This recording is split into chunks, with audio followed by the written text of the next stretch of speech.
mentioned.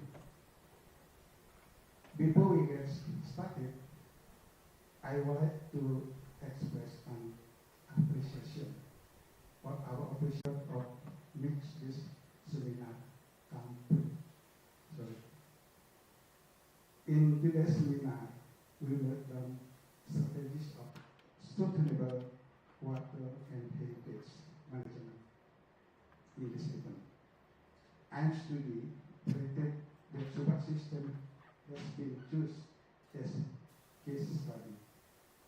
Subak could be a very place to learn about water management in traditional way. Subak system has been inspired to support sustainable development in Indonesia, both agriculture and tourism sector. Rising. Perhitakarma philosophies has been implemented on Subak system, so that local genius of families, people able to support of developing harmony life of family. Well, I don't want to take too much for your time. I need to say thank you so much for all invited speakers on presenting their perspective related Subak system. Lastly, I would like to say more on behalf of the event organization. Welcome. It is great to see you many here. Thank you very much. Om Santi, Santi, Santi Om. Thank you. Thank you.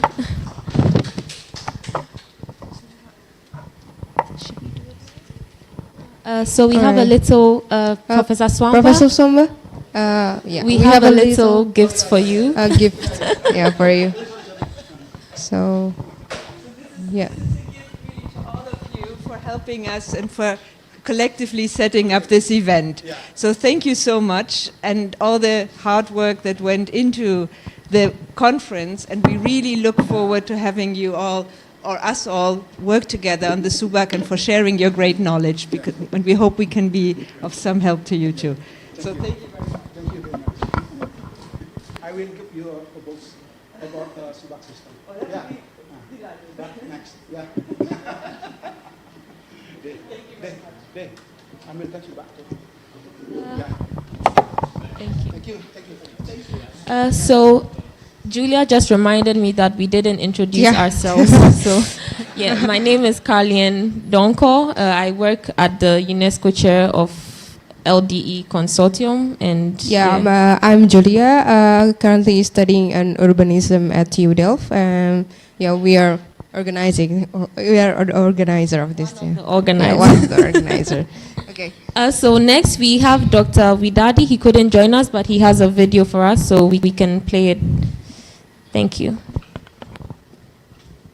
Where's the video?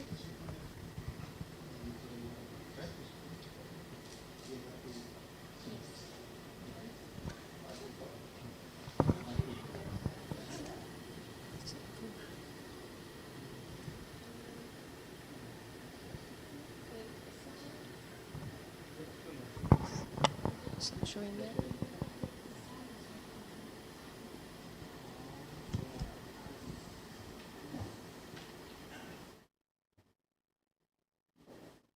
You need to close.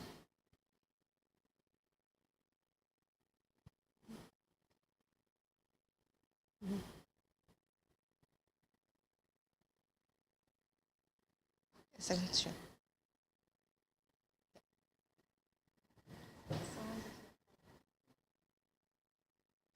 Sound is slowing? No.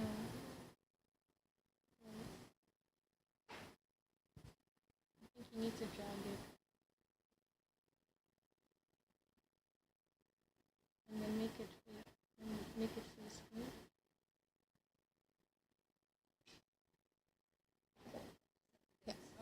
Yeah.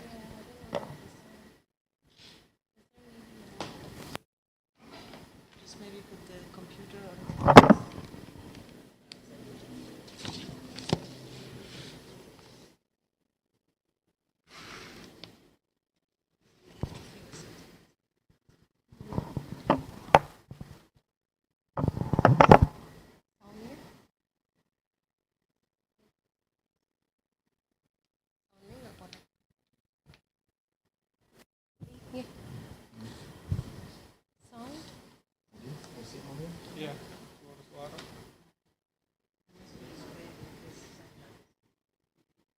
There's subtitles, so sorry.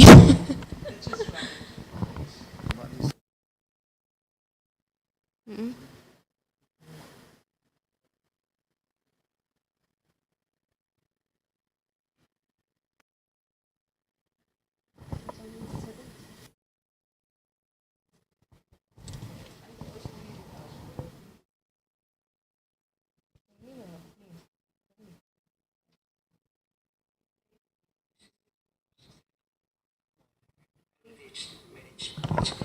Then I would like to thank Professor Carola Hain that leads and organizes Bali, the scope and scale of Subak Irrigation, Director of Irrigation and Lowlands, Ministry of Public Works and Housing.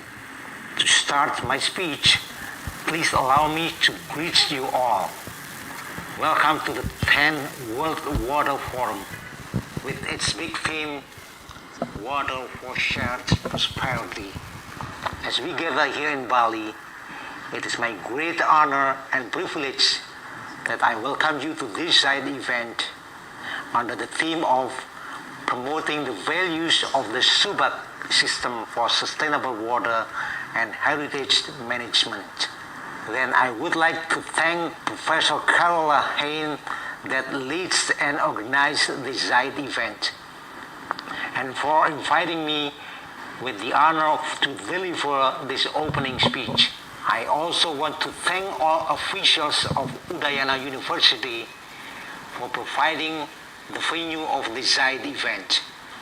All of the distinguished speakers and esteemed participants for your attendance today. Ladies and gentlemen, Subak is traditional irrigation method in Bali. Some consider it a collective land fed by a shared water source, while others regard it as a communal institution, an alliance of rice farmers using a shared irrigation system. The local maintain this method of irrigation and promoting community engagement to protect this cultural heritage. This method shows a great achievement over time. Subak hold a significant cultural heritage and local wisdom. Therefore, the system needs to be protected and safeguarded to ensure the water sustainability of its water supply. In our exploration today, we delve in. So the video is a bit longer, but he talks about things that we will also show on the Wednesday events. So we will continue then. And now we would also have a video from Mr. Muhammad Noor, who is the head of the Bali Penida River Basin Organization. He couldn't join, but he also has some representatives from his office. Assalamualaikum warahmatullahi wabarakatuh. Om Swastiastu. Kami di BWS Bali Penida memiliki salah satu tugas fungsi terkait pengelolaan irigasi. Irigasi di Bali erat kaitannya dengan kearifan lokal dan budaya setempat. Keberadaan Subak diharapkan dapat menjadi semangat dalam pengelolaan irigasi di Bali.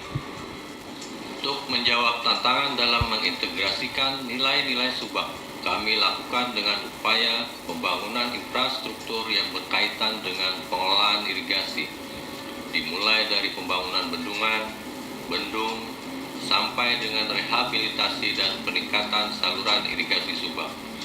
Diharapkan infrastruktur tersebut memberikan manfaat agar air dapat mengairi area irigasi sampai dengan petak sawah terakhir.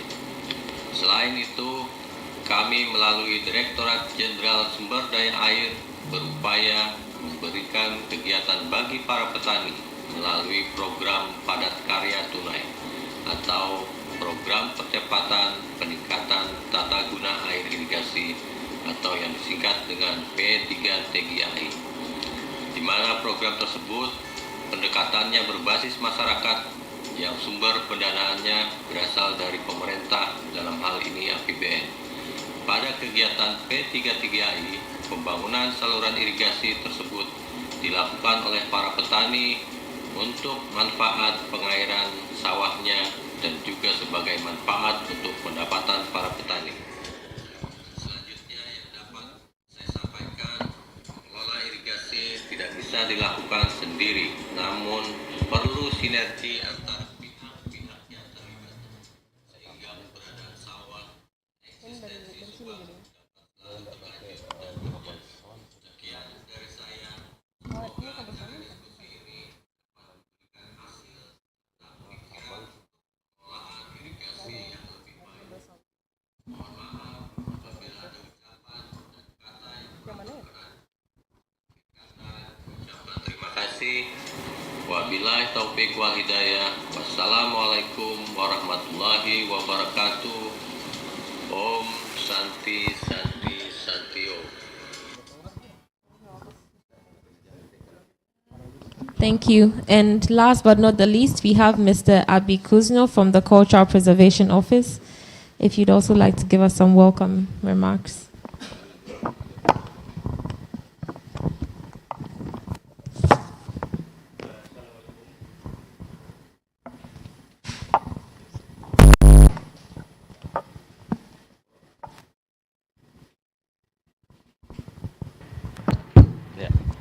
Assalamualaikum warahmatullahi wabarakatuh. Om Swastiastu.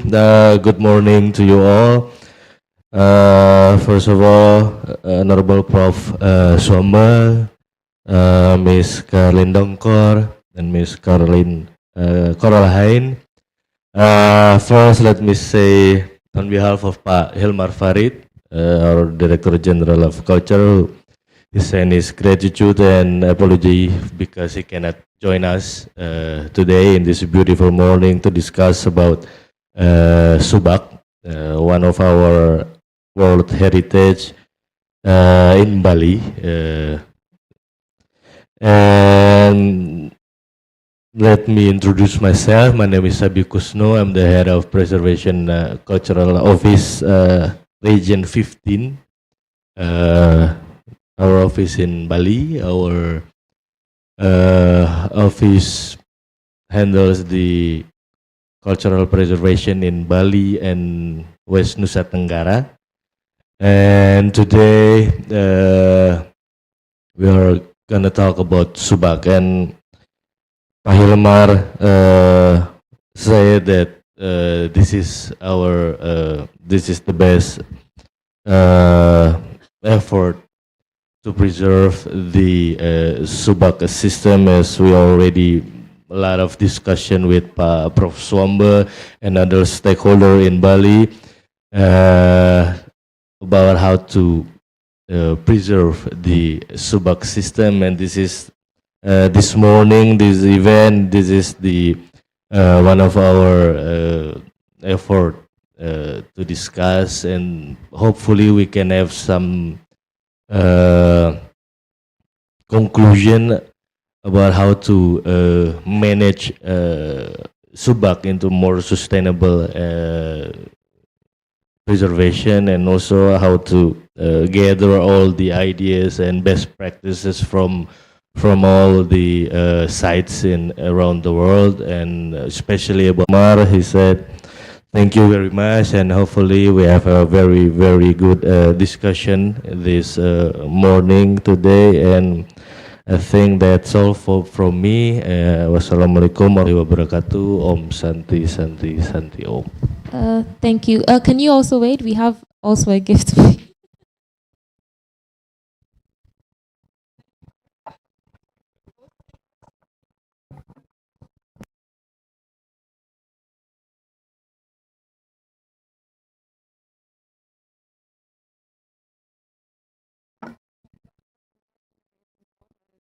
And sea maids and dragons and stories, and we've often forgotten in modern water about all these, the past, and so we hope to bring back these kind of imaginaries of water to the future, and I think that also relates to what you were just talking about.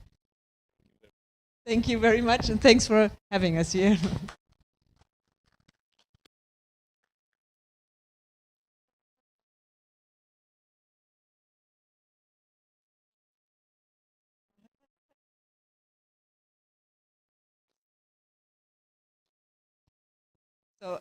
Also, a great thanks to you and to your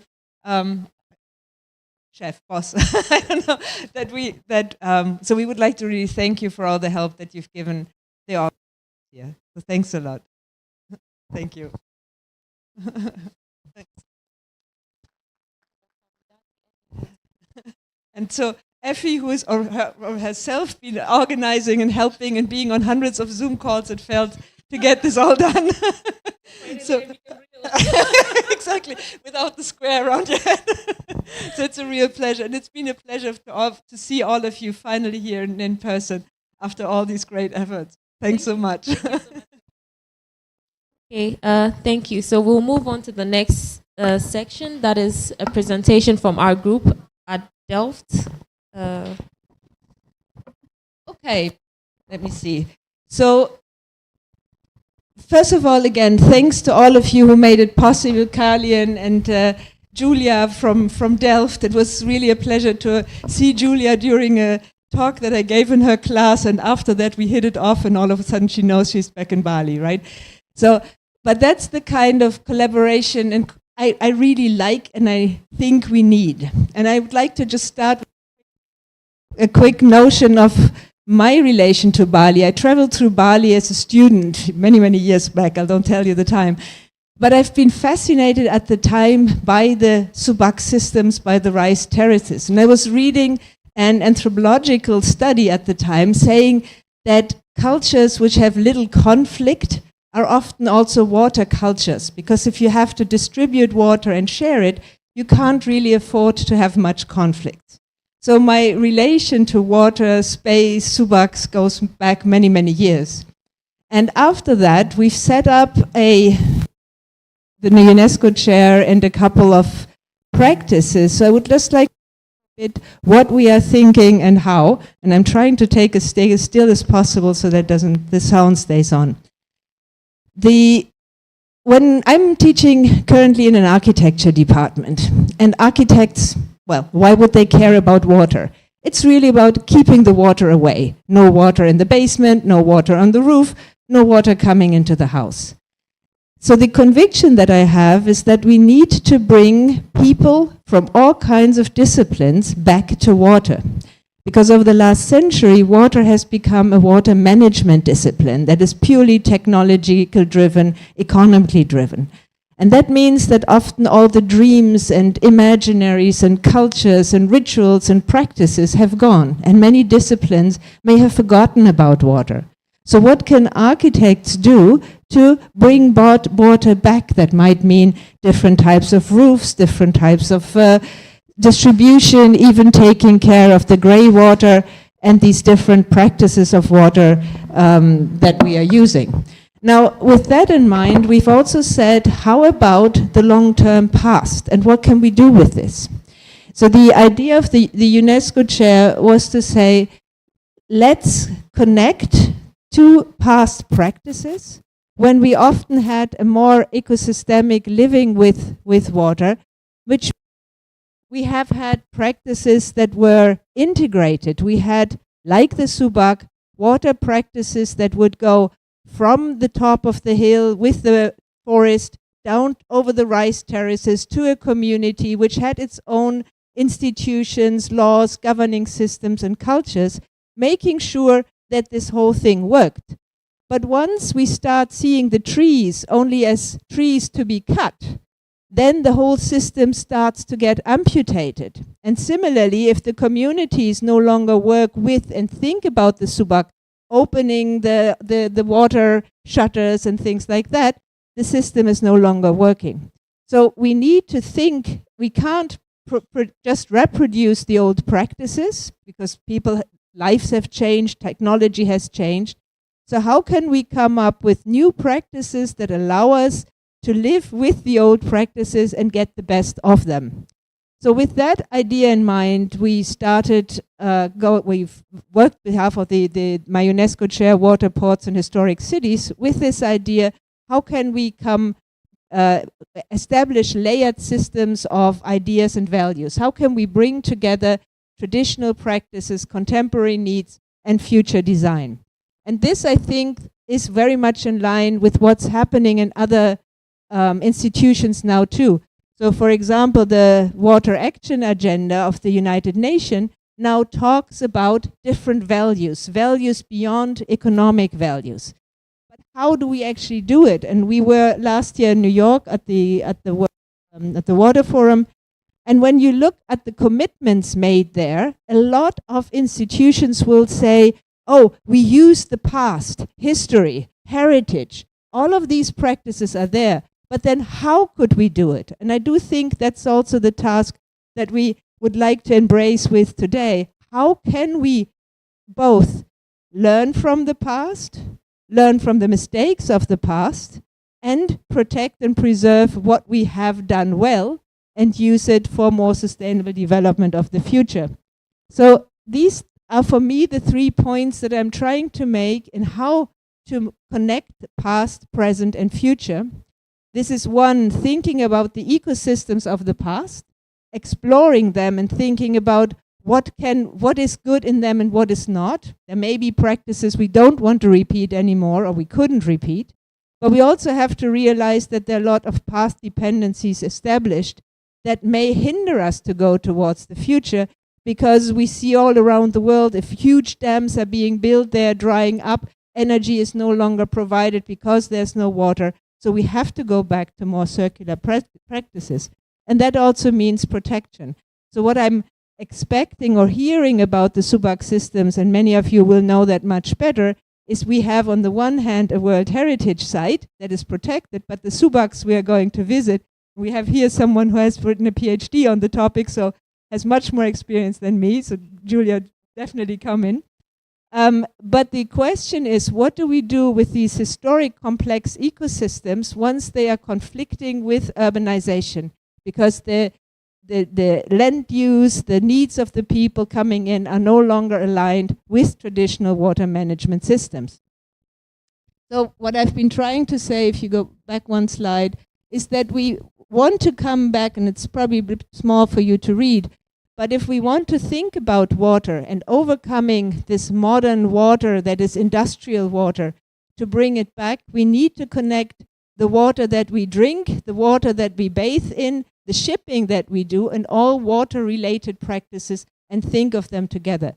So as on behalf of the UNESCO chair, we're trying to establish a platform, and we're not pretending we can solve it, but we would platform for people interested in the field to come together and publish their insights. So we are providing an open access platform through our new journal that we established, which is called Blue Papers. We've got a couple of copies here. It's open access online, and what we're trying to do is connect academics to professionals, short articles, still peer-reviewed, so academics can publish in it.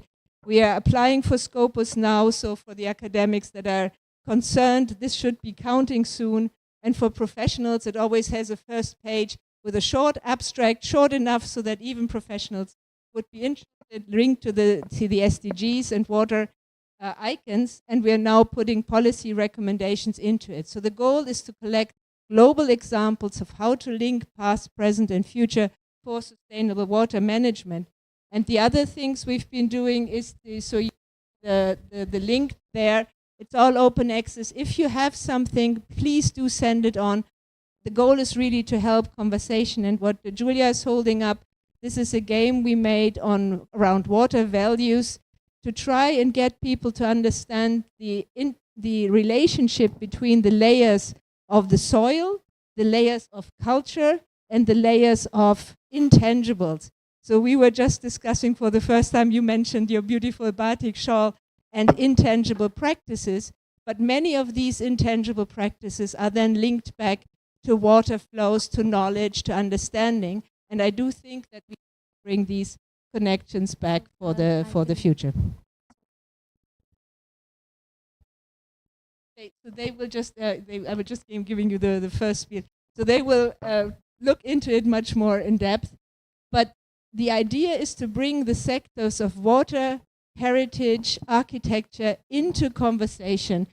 And Henk Ovink, at some point we made a film with him, Henk Ovink being the Dutch water envoy, originally said, the past is not the solution for the future. he is right, because we can't use the historic systems to serve big mega cities today, but I do think we can learn from them. And with all of this in mind, you want to step in now and do it? Yes. So with all of this in mind, Henk, for example, did give a boost to the first paper by writing about leveraging the past for better futures. So Karlin, why don't you talk a bit more of the blue papers? Yes, so as Carola mentioned, we have this journal, Blue Papers, which is open access, peer-reviewed. We publish twice a year. And in the Blue Papers, we have different types of articles. So we have conceptual articles, articles about new approaches, articles about case studies. So here we have the Chinampas, we have law and heritage in Indonesia. The Chinampa example, next slide. So here we see like this water system, which is also typical for the South of America. Next slide. And then also we have articles on methodology. So for those architectural designers, perhaps Mr. Mahaputra, it's interesting for you. We have also articles like this. And then in the next slide, we also introduce new ideas of, let's say, contribute agenda of promoting the preservation of water sites. So in this example, for instance, maybe Carola wants to say something because it's her favorite one. This has long been my favorite, so if you want to write a new one that becomes my new favorite, please go for it. No, the idea was that traditionally we've had a lot of rituals in water. I've long lived in Japan. I mean, every fountain may be a Shinto a spirit, etc. Now, we've had these rituals, and that's great, and we should continue them, but it also means that we need new rituals. And this group of Polish women decided to mourn rivers. So rivers, after mining, when they are coming back up through the soil, are coming back up polluted. So there's no more fresh water in it. So they decided to create a ritual about mourning rivers, about the regret of rivers, about the regret of the fresh water.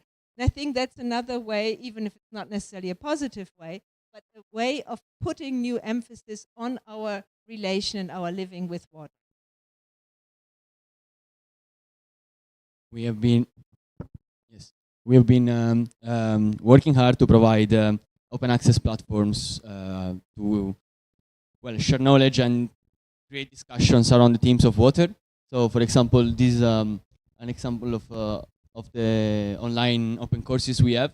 In particular, this is Waterworks, activating the heritage, the past, for sustainable water futures. But then, in the past years, we have been working very hard on a professional course with the aim to create an approach that was structured enough to be appealing for professionals and for public institutions, but at the same time, flexible enough to allow to be adapted to the different settings that we can find all over the world. The main idea behind this approach is that water flows through many different sectors of society, and how you say, problems in not fulfilling the water agenda, for example, for SDG number 6, will have repercussions, negative repercussions on all other sectors of societies and SDGs. So, at the same time, if we manage to do properly designed and well suited for different for the context of intervention projects around water, then also these solutions can trigger positive effect for the other sectors of society, right? So this is the idea behind the value case, which is based upon values, local values, but at the same time trying to create added value for the local context. How to do so? Well, we think that we need to really dive into the history of the place with the understanding that the current situations are made of past decisions. Understand what drove those decisions, what values, what interests, what logics actually decided to take a step in policy instead of another step. And then once we have this kind of idea of how we get to the current situation, we can look into the space, how space is used, planned, with what functions. There are like water management functions, but there are also like cultural functions, social functions. Think about recreational, for example, but also agriculture.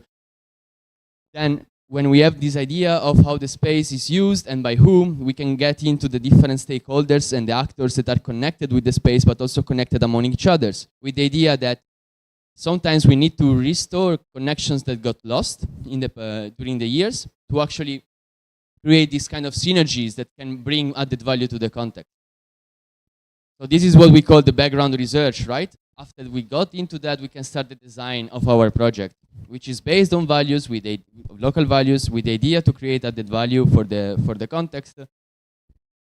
And yeah, for example, you see how the different SDGs can be interrelated according to different settings. This is an example from Ourinhos in Brazil.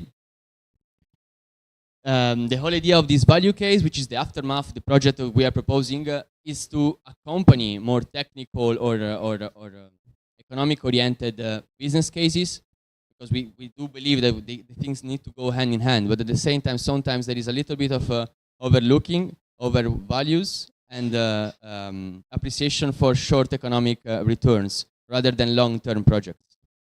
So this is what we are trying to plan to bring forward. And the workshops of this afternoon is going to be an application of the value case, a very short application because we won't have that much time. Yeah.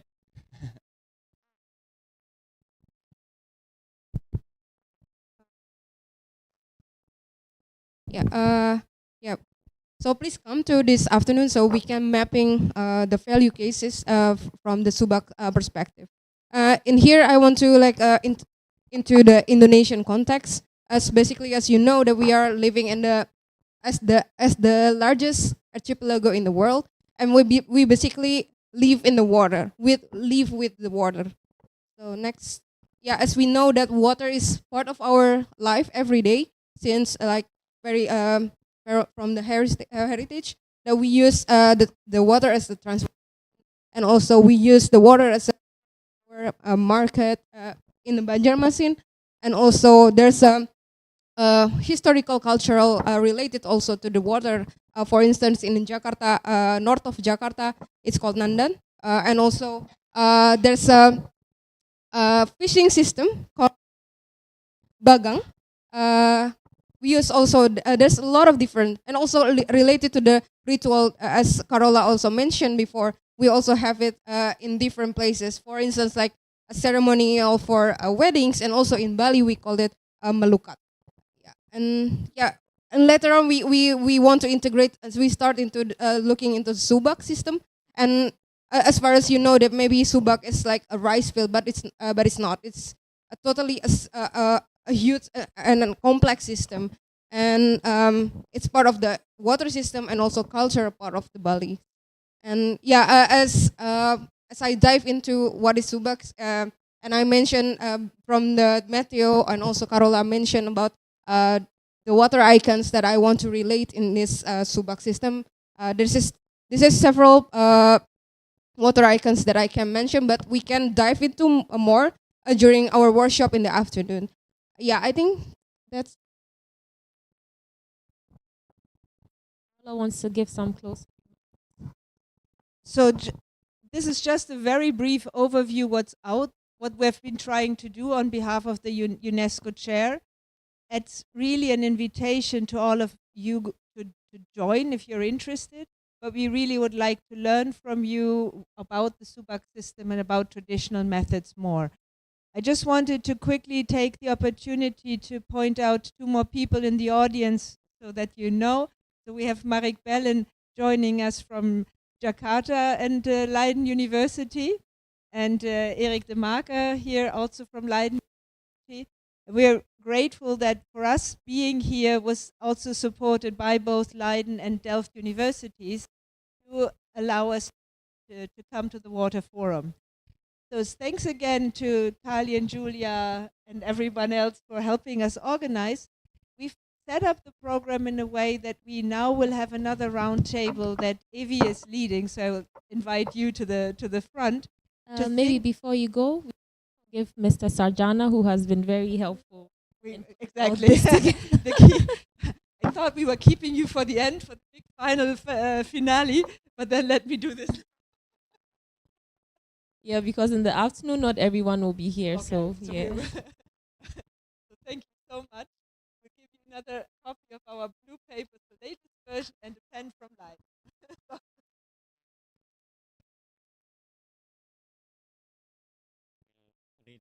And I learned more from you about heritage water heritage. So it's closely with Subak system. I learned from Professor Swambo and all the researchers in Udayana University.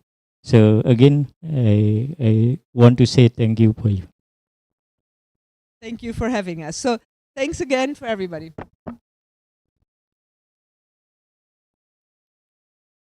So Evie, can we ask you to come to the front?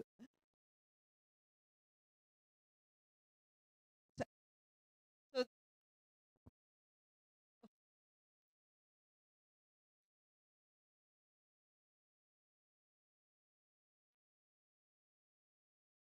so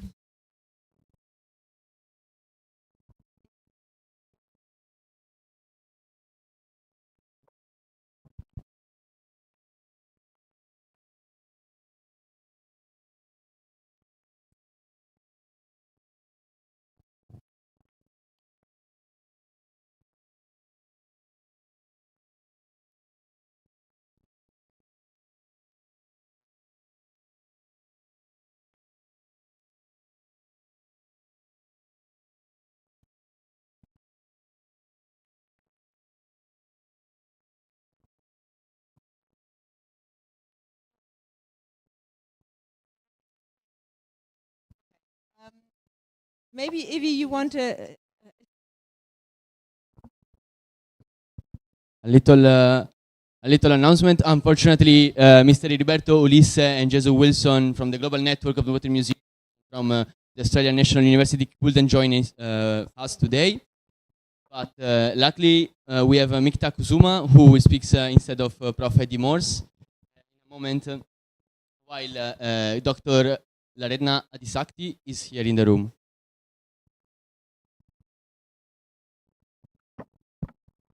So thank you everyone. Good morning, ladies and gentlemen. My name is Evi Anggraini from Civil Engineering Department, University of Indonesia. So I'm very grateful to be here with you.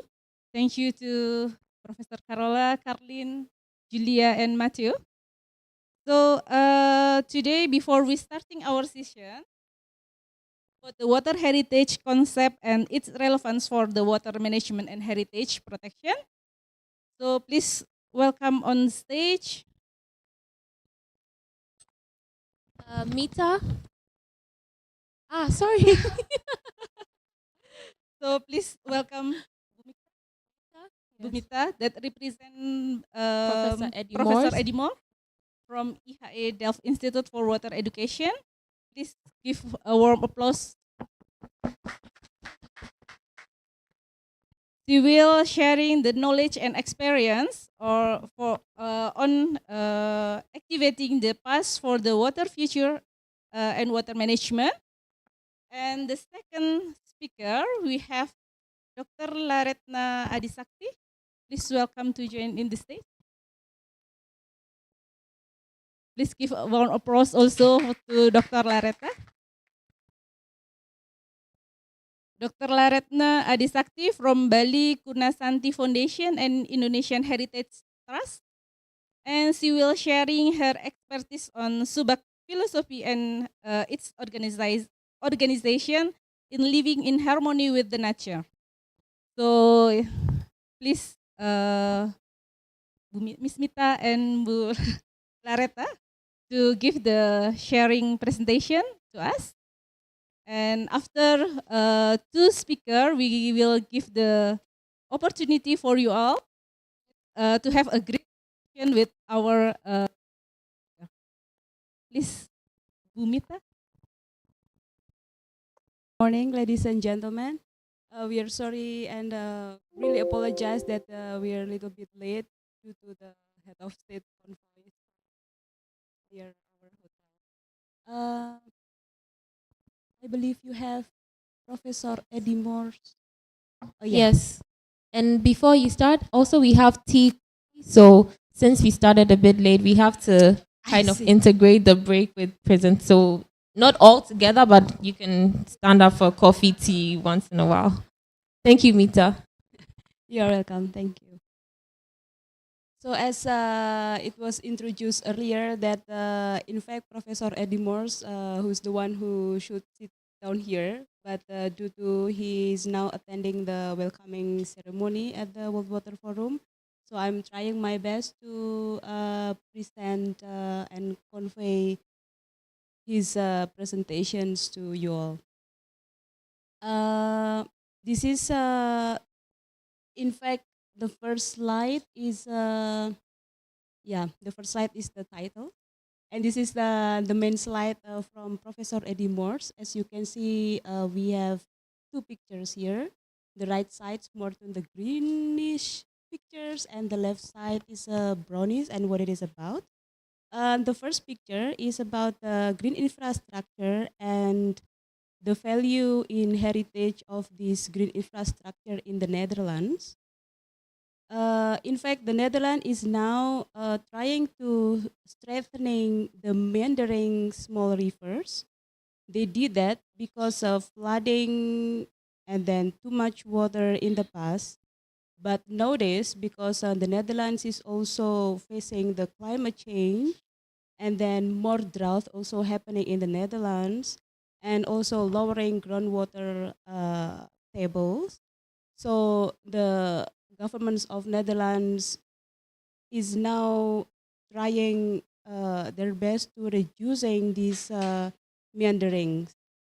That it has a benefit, obviously, such as a better biodiversity, life for the fishes in a small river. So in the past, the Netherlands did a lot of the meandering things, but now they try to strengthening back. And then the second one, the more brownish color picture, we took that picture from one of our PhD students from Sudan. It is spite irrigations, which is a natural way of using flooding to irrigate the land. Due to climate change in certain, and it is really uncertain, that when the flood will come to the field and how long they will last, because they really depend on the flooding to irrigate this field.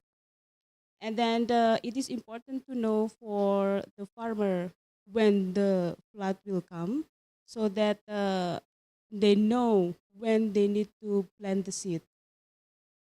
And so when this farmer knows, okay, for example, maybe around 3 months from now, there will be a flooding, so we can prepare here and there. It will be really helpful for the farmer to prepare and a little bit sure when they plant the grains, and then how many grains they can be planted, and then so they also know how much water they will need for this field. And for those two pictures, we would like to conclude that for those two experiences, it is important to realize there is a big value in a traditional system, especially because there is a strong link not only to the sustainability, but also there is a need actually to use newer or advanced technique, so that, for example, the farmer will be pretty much get some better information, or that, for example, using the remote sensing and sort of thing. That's all from Professor Eddie Morse. If you have questions, I will try to put it in a nice note so that I can convey my your questions to my colleagues who has an expertise on these two things. And then, just for informations, please also visit our website if you would like to know more about IT. Thank you. So thank you, Ms. Mita, about the for interesting presentation. And now we go to Dr. Laretna, and please. Okay, thank you. I would like to stand up so I can also read from here. But I'm representing my colleagues, Dr. Chatrini. Says we are in the same organization, what is called Indonesian Heritage Trust. However, I myself also a lecturer in architectures, engineering, Universitas Gadjah Mada. And last month, we just established the UNESCO chair for heritage cities conservation and management. So I'm very happy to meet our networks directly. And yeah, I'm on the way to go to Jerutumbu. This is Jerutumbu. It's in a place in Karangasem this afternoon. And there will be many delegates from WWF to visit there until 25. So we try to mention about the Subak philosophy and its organizations. And this is living with harmony with the nature. So if we visit in the village, maybe this afternoon also you will visit this kind of place. This is the importance of the people, the community, and this is activities that we organize, what is called Subak Field Schools. This is me and this is Chatrini. So we are working since 2003, and we believe in our charter, because we established in 2003, Heritage Indonesia is nature, culture, and cultural landscape. And cultural landscape, we use the Saujana is as far as you can see. So this is the things that we supposed to also to conserve. Next. And this is the paradigm shift. When previously we focus more in the monuments, but now it's plus to place and Saujana, cultural landscape. And then abandoned sites, but now more in a sustainable community, the importance of the community itself. Physical component, but it's now plus the living traditions, and previously center management, and now more in participatory management. And I think it's the place for participatory management already there. Next. And this is the harmony in Bali, the concepts, Trihita Karana, and I think this is everybody know about this one. Harmony with God, harmony with people, harmony with nature. But to be together all the three, this is not easy. It's usually difficult. This is Balinese philosophy concept and balance and harmony. Next. And we can see the Subak itself like this. This is the expression of the Subak. It's autonomous social culture organization of farmer. So the farmer around here is manage the water resources, irrigations, and related ceremony is farming activities. This is part of our Bali field school that we try to recognize how is the system is there. But now it's challenges. You know, with a beautiful area like this, place will be new hotel, and then another, this is a big problem. And then the irrigation can be cut it because of that. Next. And sustainability of the Subak is outstanding value of Subak culture, the ceremony itself, the nature, the water management, economic, social, and politics. Another problem, we usually working with our own focus, maybe culture only, nature only, politics only, or social only. But now in the synergy and harmony is very, very important in this Subak system. So this is not about the past, but it's about the future, about the daily activities. And we have to on to the next generation. Yes. And this is in the philosophy approach, and the other one is in the practical. In the philosophy, it's about God, nature, and human. But in a practical approach is culture, economic, and social. Another problem also, when we talk about culture, we don't talk about economic. But right now, we develop more on what is called the culture heritage economic. So this year, with Indonesian Heritage Trust, we organize, the theme is heritage economic sustainable development. Yes, and we do hope that this place will be survive in the future. Thank you. Thank you to Dr. Alerta about for the presentation about the Subak philosophy and its organization, how to living in harmony with the nature. From Dr. Laretna, we say how to changing the paradigm for the water conservation by using the local wisdom and take account about the culture. The philosophy approach of Trihita, Karana, and Subak in wider perspective.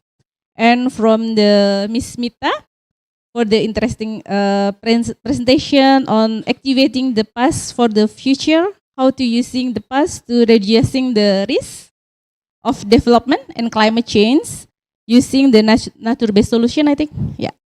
Okay, so thank you for both presenters. So I will give the opportunity for 3 participants first. Please mention your name and institution. And if you have the question, please mention that your question will address to who? Okay. Is there any question?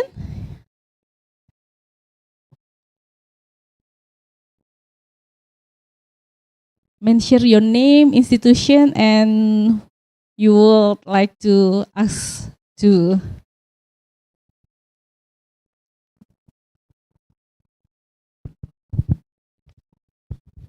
Okay. All right. First of all, good morning, ladies and gentlemen. Thank you for the opportunity given. My name is Mardika, and I'm from the Udayana University. So my question is, it's actually related to the quality of water quality. Let's take example, in Denpasar and, for example, in Gianyar. The water quality of Denpasar is more, let's say, bad rather than Gianyar. And yeah, here I am, need your point of view as a water practices. How can we deal with that? I mean, for the urban area like Denpasar, how can we still preserving the water quality in urban areas such as Denpasar? Thank you. Okay, thank you, Mr. Mardika. I think that you will give the question for both the speaker, right? Definitely. Yes. Okay, thank you. And another question, please. Is there any question?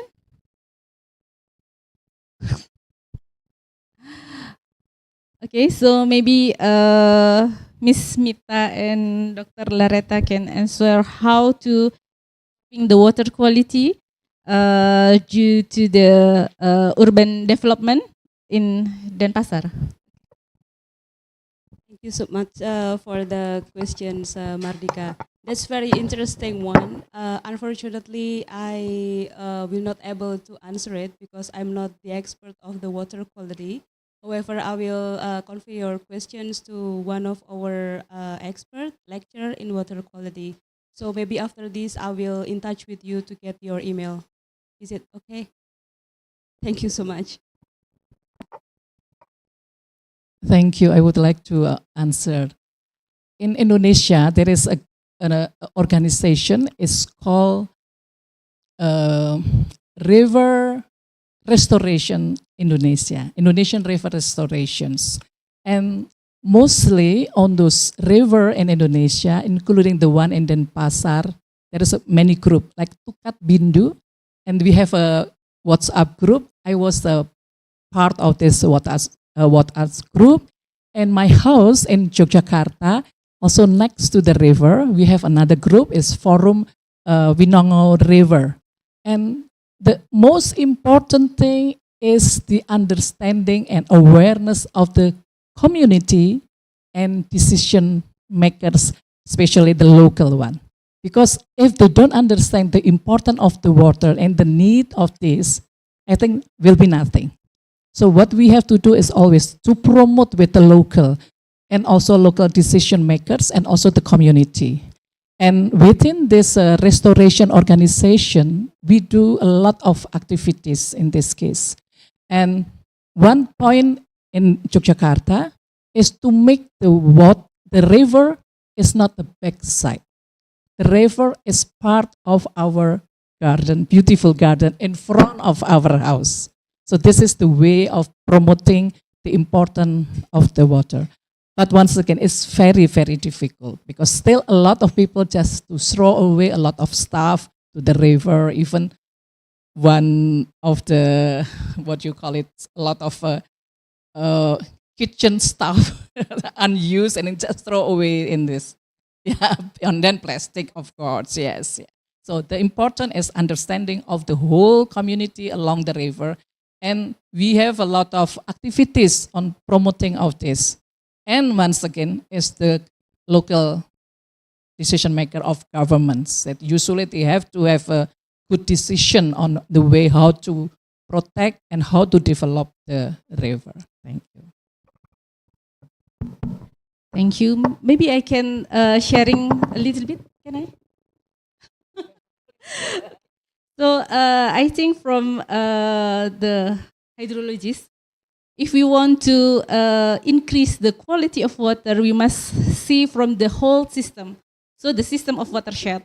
So we can collaborate with the river basin organization, and they have the tool for watershed protection, and the one is the community engagement. And using the nature-based solution, we can improve the water quality, and we can improve also the sedimentation that will be thrown to the river. So I think we can collaborate with, we can do that itself by one and one, but we must make a multi-stakeholder coordination and make a better best plan for site design for each new urban area or new development. Maybe I think just adding the sharing like that. Thank you for Dr. Lareta and Bumita. Yes, Carola. Maybe to add one more point and summarizing already what you said so well. I think one of the problems of pollution is that we cannot solve it locally because the water comes from somewhere else. And so it means that it is only possible through collaboration along, for example, an entire river body. And we often don't have these institutions anymore. So in a time where we are all taught to talk about circularity and we're only looking locally, we still have to look regionally, provincially, nationally, because water goes across. And I think this is conceptually also a big challenge. And the first, the Water Museum Network that was supposed to present, they have developed a tool which I find really interesting. So they're looking along a river about musea, that what they call musea, so any place teaching you about water. And the idea is if we understand, so they did it for the Po River in Italy and we did it for the Netherlands, if you look at all the places, musea, that tell you stories about water along the Po River, along the Denpasar River, the name I don't know, could you bring them along to say if this museum at the source tells the story and you take people to actually go along the river, can we reinvent this history of the flowing river to promote these communities? So I think we really need new methodologies to bring in this the thought of flow, and that also means that we have to talk about social justice issues. Because often the cities are, I'm just thinking of Surabaya in my head, of the Brantas River, the rich cities are at the bottom of the river. And often the poor communities are on the top. Now the people downriver who've made enough money over time request the people at the top who don't have that money to keep the river clean. Doesn't sound quite fair. And so if we talk about these multiple stakeholders and talking about cleaning up pollution, I do think we have to also talk about social justice and create a novel balance between the different users of these rivers. So it's a very multi-layered problem, but that's exactly why we think we have to go beyond water management. And if you say nature-based solutions, these have to be activated by people, right? So, and how do we create this awareness? So I think that's exactly what you were so nicely talking about in terms of how to bring heritage into it. Okay, maybe we have a question Yeah, from behind. Yeah, sorry. After that. Thank you. My name is Luhde. I'm from Bali Bengong. I'm interested with your village in Karangasem. I'm from Karangasem also. So, but I want to know what the problems and challenges that you observe in that village, because you just share the philosophy. I want to know, because we know a lot of threats for Subak nowadays in Bali. So what do you think, what do you face in that village? Thank you. So I think the question is for Dr. Lareta, how you find the problem, challenge, and how to solve that problem. Yes, this is not my village. I'm from Yogyakarta, but this is village of my colleagues, and we organize Bali Subak Field School since 7 years ago, so always in that place. And we try to understand what is the local wisdom, but the other thing is the challenge. The trash, the plastic is part of the big issue of always in the village. And like I mentioned also, the cut of the water irrigations. This is another issue that challenges over there. So the most important in our activities and with the students and also international students is also to strengthen their engagements to the local, for the local. Because with many foreigners, many scientific academicians came, and then they will then push them, and then they will understand, oh, our system is good. Oh, our system, we have to preserve it. Oh, this is not something that ancient, something that old-fashioned, but this is a very, very important for our future life. So the understanding like that is very important for the people. Thank you. Okay, thank you, Dr. Maybe another question?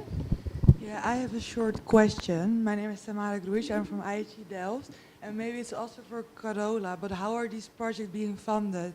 Like the multi-stakeholders, like the nature-based solutions, like who's going to fund it? Is it like the government, or is it like private institutions, grants? Because it sounds like a lot of things to arrange to get like the funds right to realize something like this. Okay, and my experience mostly started from the people and activists that understanding the importance of this water natures. And in the case of Jerotumbo in Karangasem, it's also with the local governments. So the local governments and and also the what is called the local organizations. It's not with the governments, but only by the local people, and also the activists. In the case of Indonesia, with the water restorations, river restoration Indonesia, the head of this is Professor Agus Mariono. He is in the vocation school in Universitas Gadjah Mada, but the whole organization is managed by local people. So like in my river, so the organization is from, of course, multi-stakeholders from the north, yes, upstream to downstreams. They have to be together. So we have several organizations in this case, but sometimes we organize, and we have a water celebration a couple years ago. Is in my garden, and my garden is still full with bamboo trees. This is something that's very local system to protect the basin. Because right now it's the new system, they would like to have the, with the beton, with the concrete. And then I mentioned, no, I will keep this is our local wisdom with the bamboo trees and many bamboo trees. And then a lot of people still mention, bamboo trees just make it dirty, too many leaves down. And then no, this is our system, our local system. So we have to be together with the people along the basin. Okay, so it will be starting from the local area. Yeah, that's one. And bring up into the government. Okay. Thank you. And yes, okay. The last question, I hope the last question. I will try that to be the last question. I want to go back in time a bit. In the 19th century, the Dutch colonial government turned Bali into a museum. They promoted Bali as the lost paradise, where the man and nature were in harmony, basically to attract more tourists. But they actually also prevented development of the Subak system in Bali, because everything should stay the same. I was wondering whether that part of history still has an impact on the management of Subak, because maybe people still think it's part of a kind of heritage that should be managed but cannot be changed. So I would like to know what is your opinion about that. Does it still have an impact on how Subak is managed? Thank you. So it's about how to manage the Subak system and with the development.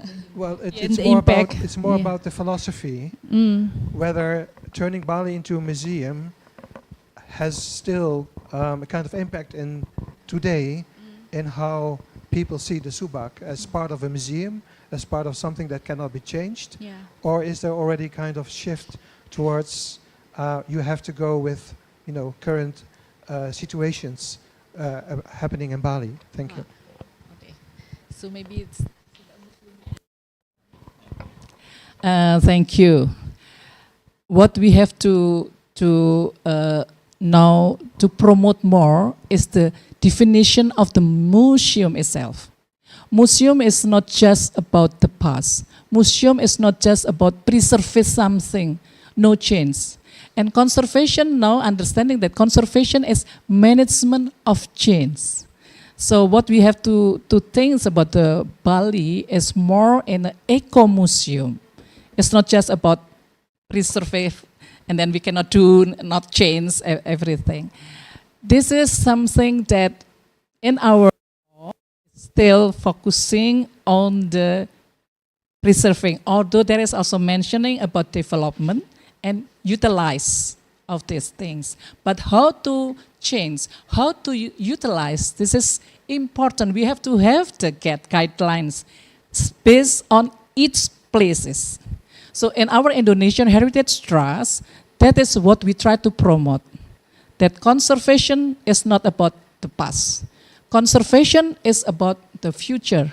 Museum, we also can make a museum for the future. That we prepared ideas how to conservation done in certain places.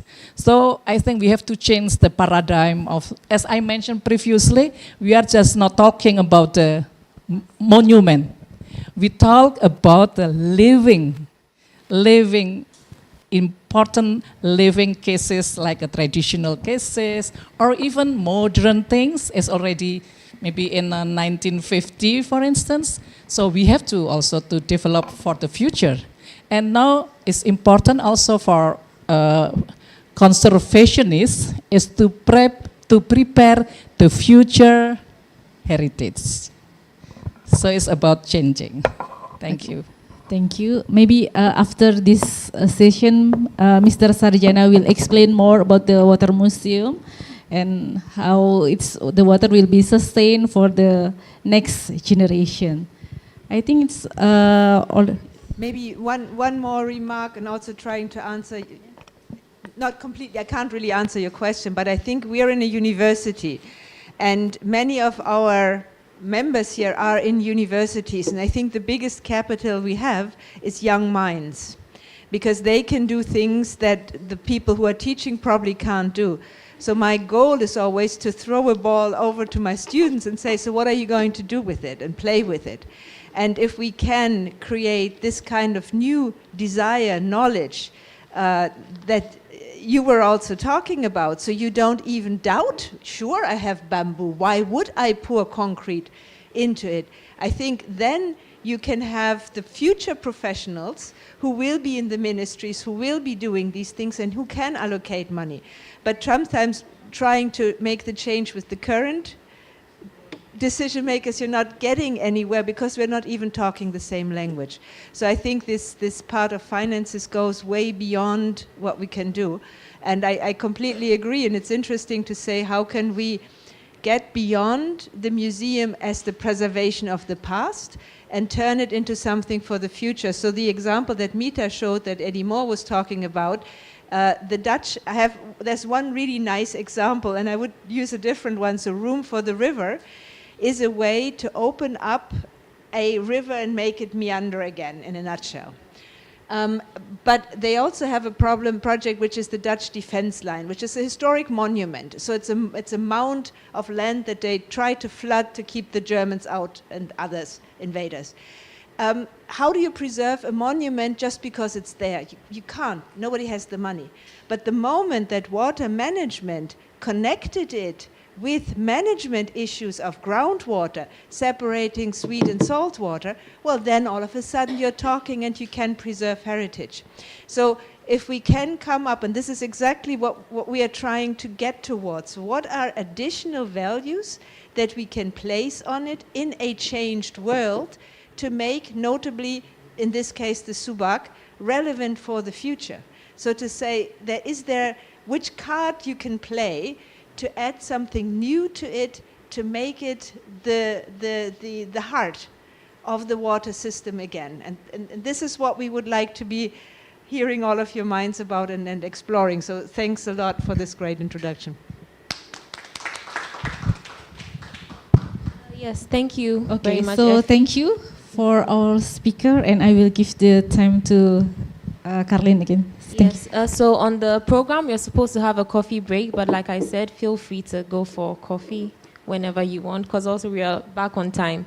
So Heriberto couldn't be here, but it's actually because of this, because now they have an exhibition at the Italian Pavilion. So those of you attending the World Water Forum, you can visit, and yeah, these are the details. So you can learn more about ancestral hydro technologies. We contributed 2 examples, the Subak and also the case study from Ghana. Thank you. So next, Mikta, if you'd like to take the floor.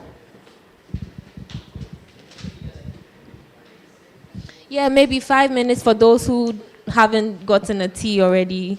You can go to the bathroom. But yeah, the next round of speakers, please get ready and he will call you. Thank you.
Okay, we are about to start.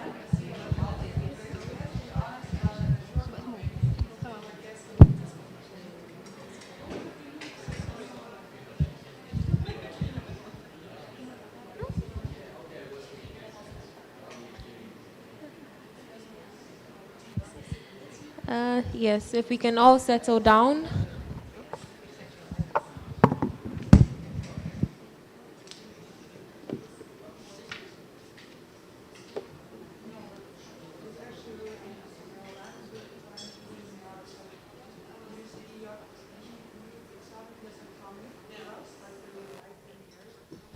Um, Hello everyone.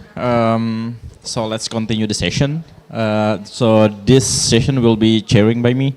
So first of all, I'd like to introduce myself. So I'm Mikta. I'm coming from Department of Architecture, University of Indonesia. So today we will discuss specifically about the Subak system, past, present, and future potential and challenges in the future, and how it affect the past, present, and the future environment. So with me here, there are 4 speakers that will join me on the stage. So I will welcome first is Mr. Abi Kusno. Please come to the stage. So he will talk about the preservation of Subak World Heritage from the Cultural Preservation Office Regional 15, Directorate General of Culture, Ministry of Education, Culture, Research and Technology from Indonesia. And the second one, I will invite Dr. Ima Desarjana from the Faculty of Agriculture, Udayana University, to come to the stage to join us.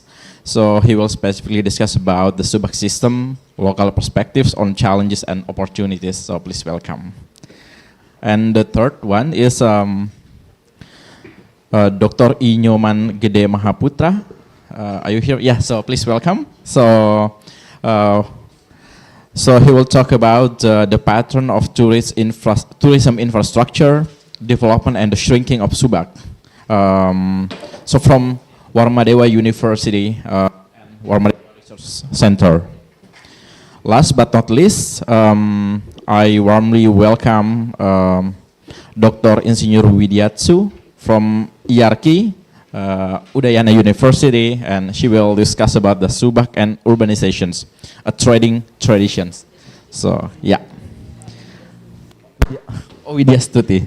I'm sorry. Yeah, so, wow, the session seems like super complete. So, yeah, thanks.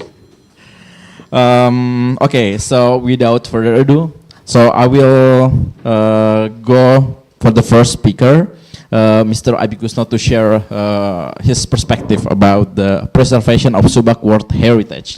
So, yeah, the stage is yours. Yeah, thank you. Because of the speakers is here, all of the speakers' schedules, so I will try to be brief. Okay, I already introduced myself. My name is Abi Kusno. Good morning to you all. And this morning, I will try to present something about what we do in the office concerning the preservation of Subak as World Heritage. Next slide. This is just an information to you about the outstanding universal value that stipulated by UNESCO when we nominate the Subak system as a World Heritage. Next, this is the landscape that stipulated by UNESCO.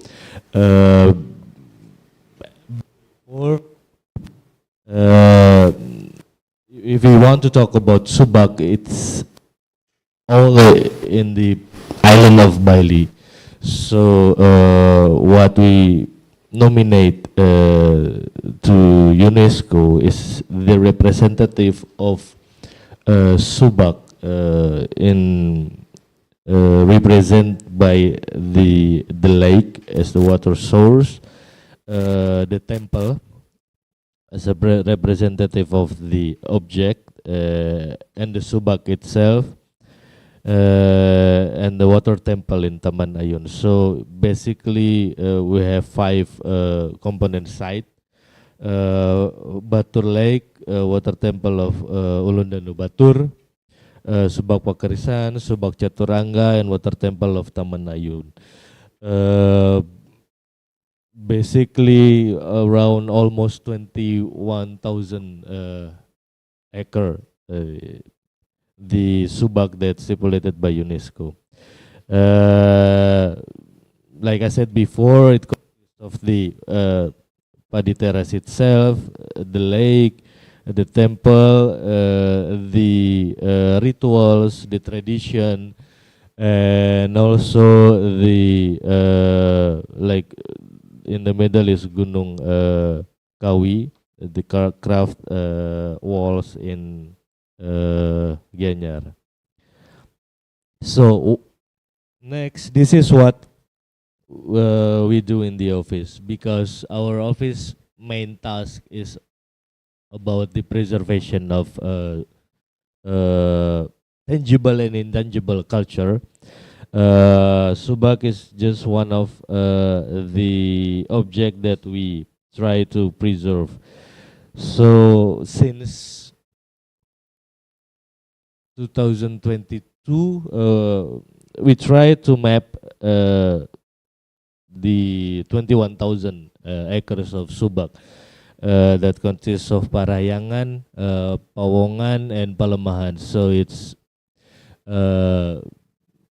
about relate to God, to the people, and nature. So like the Trihita Karana concept. So this is what we try to do for the last 2 years, mapping the aerial and also the terrestrial in the Subak area in 21,000 acres. The irrigation, the temple, the rituals, the dance, the people, the farmers, all of the aspect that shape the system of Subak. We try to map this in the last 2 years. Hopefully in the next year it will be finished. The purpose is when we nominate the Subak as a World Heritage, it's not the whole data that shape the Subak system already date or have database in the office. So after it been stipulated by UNESCO, we didn't have the real action plan on how to preserve, how to make this Subak more sustainable in the management area. So since 2012, it's been scattered in the many stakeholders that have interest in Subak, in the government itself, in the provincial and regional regency, in the university, in community. There's a lot of people that have interested in Subak and have program in Subak, but they all been have their own program without being consolidated or synergy or even collab from one to another. So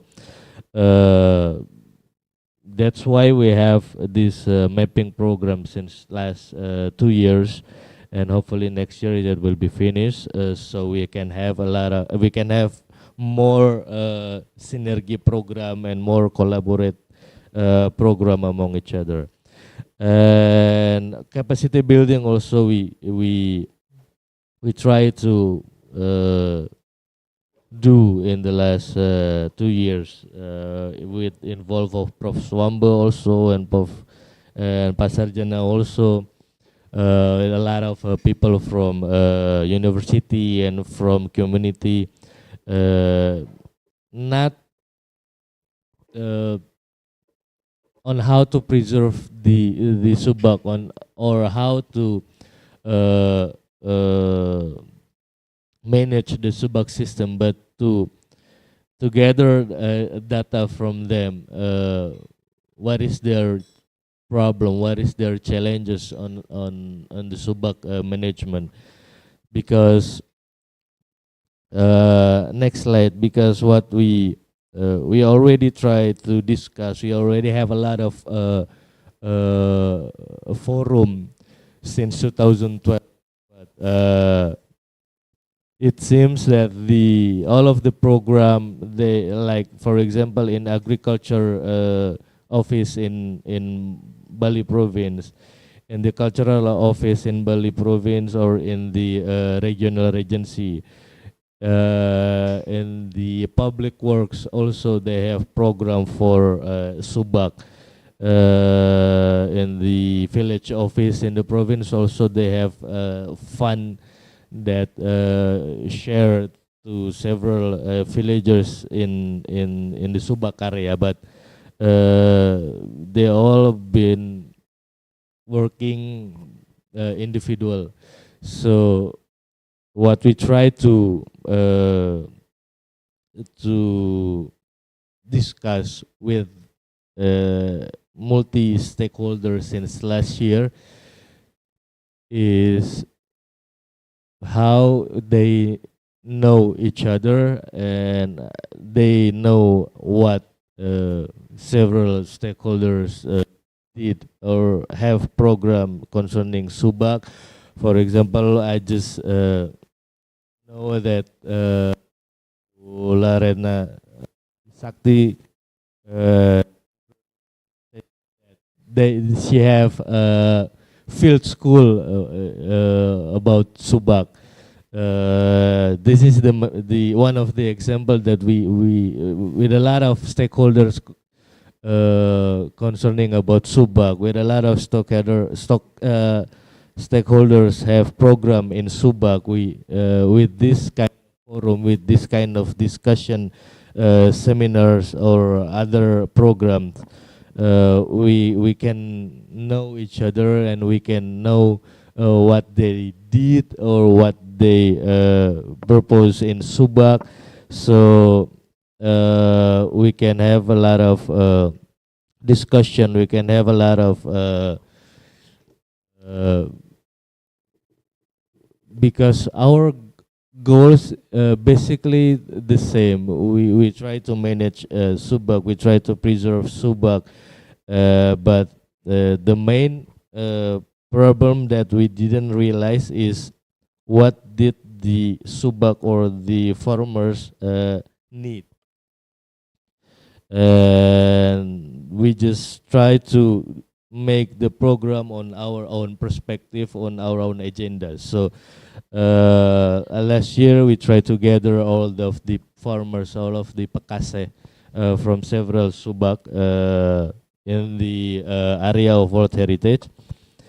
And the challenges are the pressures of development itself in Subak with the tourism exploitation, and of course the ecological problem with the water that we already discussed this morning, and not to mention the natural disaster that happens last year with the landslide and others, and land conversion also.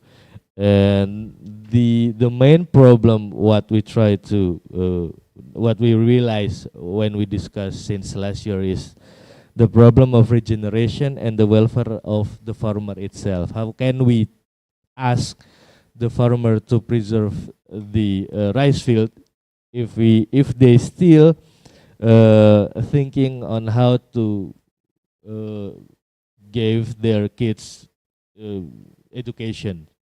This is the main problem in Subak, in the farmers, because they are our frontline guardian in Subak, Yeah, but they still thinking about how they can live day by day. So this is what we try to consolidate. This is what we try to synergize the program from all over stakeholder, especially in the government and the regional province.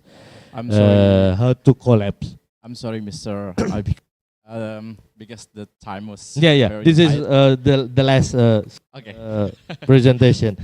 The main purpose is how to consolidate, how to synergize the program, and how to collab on one another in several different stakeholders to reach the same goal, which is sustainable management in preserving the Subak. So I think this is just one of sharing ideas on what we do, what we did, and what we collect, gathered the data since this past 2 years. I think this from me. Thank you very much. Yeah, thank you very much. Let's give a warm applause to Mr. Abi Kusno. So, yeah, so let's go for the second speaker. Share the ideas of the Subak system, local perspective on challenges and opportunities. So, due to the very tight schedule, so I must remind you, so the 5 minutes. So please, yeah. So we can have more discussion at the end. Thank you very much. Time is yours. Okay, thank you for the time. Om Swastiastu. I am Imade Sarena from Agribusiness Department, Faculty of Agriculture, Udayana University. This is the special Subak for my life. The first, I am as a member of the Subak Giri Mutra Yoga in Mangani Village, Bangli Regency. The second, the Subak is the latest Subak in Bali, because the Subak just published in 1995. After in 1991, my village is a part of what do you call it? In Indonesia is Impres Desa Tertinggal. So in my village is desa paling miskin lah. That's Julia, translation. Or Mita, if you can give us a translation of. So it's kind of like. Yeah, less developed areas. So in the government they have data like that, and then yeah, that's one of those. So we play in my life in the village. Next, as mentioned by before presenter, there's Subak about implementing 3 Hitakarana philosophies. The first is Parahyangan, harmony relationship between farmers and the god. The second is Pawangan, harmony relationship between farmers and farmers. And the last, Palemahan, harmony relationship between farmers and agricultural environment. Maybe just want to stress to answer the question about quality water irrigation in Denpasar and Gianyar in this morning. We can learn directly from Pekaseh Subak Sembung in this afternoon maybe. I just learned yesterday with Julia and also Sabda how the Pekaseh increase the quality of water in Subak Sembung. Next. I just want to add the requirement of Subak is one is land or rice field, the second is water irrigation, the third is farmer, and the last is pura. Maybe I want to correct before maybe farmers with Subak not really connected, because Subak is organization of farmer in rice field, but in dry land is called Subak Abyan. So it's different. It's also different in in history. Subak Abian just exists from 1970s related to coffee Arabica cultivation in Kintamani. But the Subak is maybe from the centuries ago. So that's it. Next. This we can learn in Subak the possible related with regulation. Maybe from the central government in Jakarta, like for sustainability of food, availability for food, and also from province government and local government for local regulation, or maybe we can call it Perda. In Bali province there are Perda or local regulation number 9 in 2012, and also in Gianyar Regency have a Perda. And then Subak also has own regulation, is called Awig-Awig and Praram. And then in as education aspect, we can Subak as a non-formal education institution for increased capacity of farmers, and also for we can learn about agriculture activities in Subak. So these education activities can by the internal and external of Subak. And then about the economic facilitated to Subak to facilitate to have fertilizer subsidies to low cost of cultivation rice in rice field. And also I hope maybe later Subak also can help farmers to sell their product. And the last maybe this is recreational or tourism. Now some Subak as agri-tourism destination. Next. Maybe about Subak system we learn we must conserve.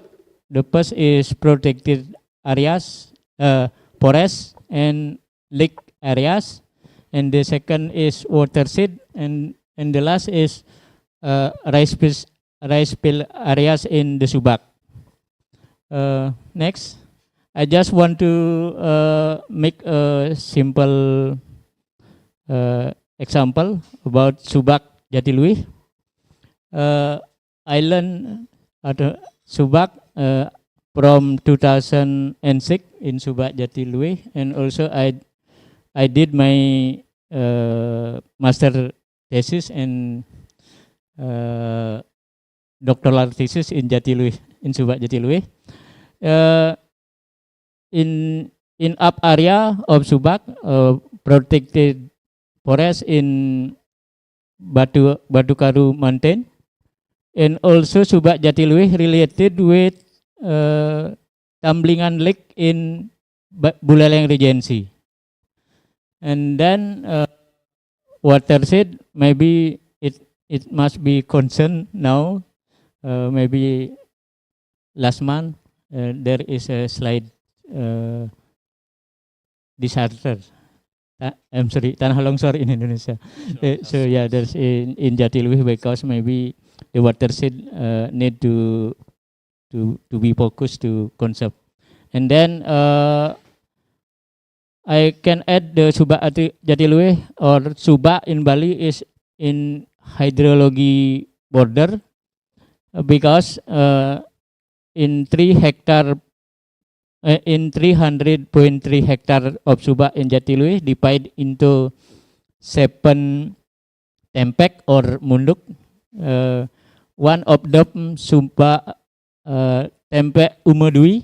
This is not in Jatiluwih village, but is in the Babahan village. So sometimes the relationship between Subak and the village is different. Sometimes many Subak in one village, or also one Subak in many villages. So that is maybe. I add just some issue about the degradation of land. Maybe many rice fertilizer. Many rice field has been compared for tourism accommodation or also public facilities like road and others. And then low price of rice and drop motivation for young people to be a farmer, and pollution of water irrigation. As we discussed from this morning, maybe the last challenge, maybe Could we have the main challenge and the opportunities. Sorry, could we speed up more? Yeah, yeah. Time is very tight.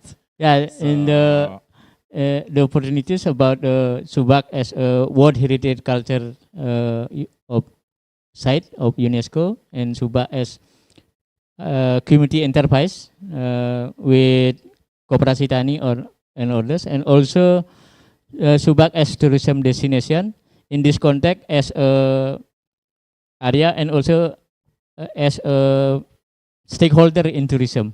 Maybe Subak as organization can be joined in tourism, how to manage tourists.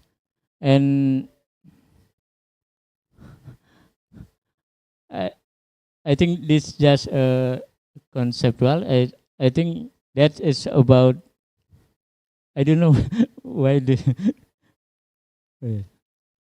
but in my opinion, or there's many Subak capital can be optimized to support sustainability of Subak.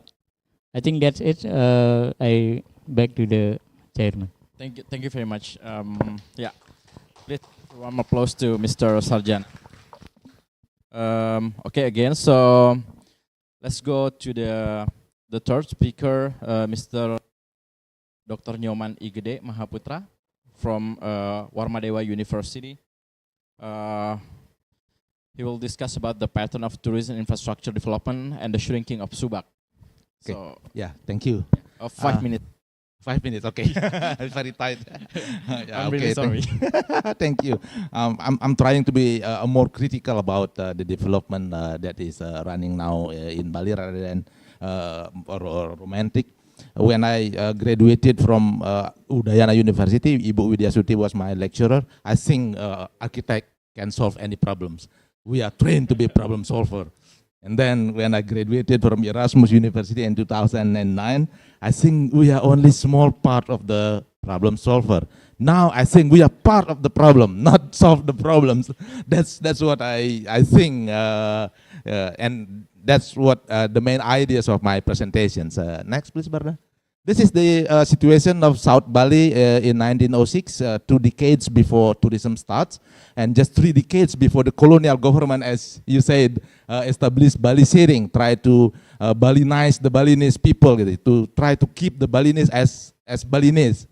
And we can see that the pattern of development is very water sensitive. All the physical development are in line, very linear, and they have only, I think maybe 2 different organizations, which is the Desa Adat, the village, and the Subak, and they are work with one another, and many argue harmoniously between the 2. Maybe there are some conflicts, but then we argue that they work very harmonious. Then start tourism in 1924 or 1926 or so. Because the colonial government thinks that the romantic sides of Bali can be sold to outside world, to curious minds of the tourists, then they introduce tourism. That's where people see Subak and traditional culture of Bali as spectacle, as something that can be enjoyed by the eye, not something that should be taken to develop, but only for the eye. Next, please. This is how it tourism in the last 60 years. Since Since 1965, the central government introduced Bali as the center of tourism development in Indonesia. And then start from that, they start to establish a lot of policy to support tourism. But tourism only start to boom in 2000 when cheap airlines were introduced and the airport were enlarged. That's bring a lot of tourists to come to the island of Bali and also start the, next please until finish, yeah. Next, yeah, there are some stages in tourism development on the island of Bali. If we compare it with the development of agriculture, it maybe will be very interesting. Maybe the agriculture development will be in the opposite sides, from high to low, while in tourism it's go from low to high. This is a composition of domestic and foreign tourists. The orange is foreign and the blue is domestic tourists. So during the COVID-19, domestic tourists dominate, and then they are not interested in culture. They are more interested in something to make fun, to go to the club, etc. They are not interested in seeing dances. They are not interested in seeing temples. You can see during COVID, the blue lines is much higher than the orange. But then the orange sides also boom because the government also would like to bring the economic of Bali back to its normal. So they also make a lot of promotions. They start to establish visa on arrival, that you can apply visa in the airport. And then the foreign tourists also start to skyrocket. Next, Barda. This is how the pattern, how the land are occupied by tourist facilities. On the left-hand side is Ubud. The original village was around these areas, but then you see the upstreams are occupied by hotel, resort, etc. This is Sanur. It's already packed with tourist facilities. And that is Canggu, the area where Abardat do a lot of research. You can see that, what is the pattern? The pattern is no pattern. So you can build any tourist facilities anywhere you like, occupy any land that you can buy, that you can afford. And this, I think, next, if we compare to how the development that is very linear here, this is how it's developed. It's go everywhere. Go back again, start from, yeah. This is how it has no pattern. Next, slowly. So it's occupy almost all areas. This is the area that we are going to see in the afternoon. Some part that are still green. And next.